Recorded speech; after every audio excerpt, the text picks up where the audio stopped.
عزيزي الأهلاوي والزملكاوي والبرامزاوي، النهارده جايلكوا بغرامات الفرق في الجولة الأولى.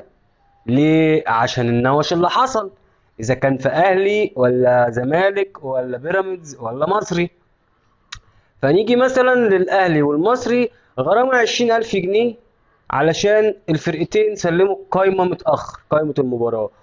وكمان غرامة 20,000 جنيه تانيين لتبادل السباب بين الجماهير.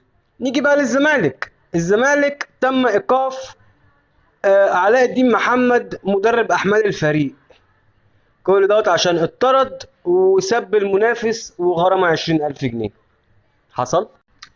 كمان عندنا إيقاف لمدحت عبد الهادي مباراتين بسبب السلوك الغير رياضي، وغرامة 20,000 جنيه. وكمان غرامة 20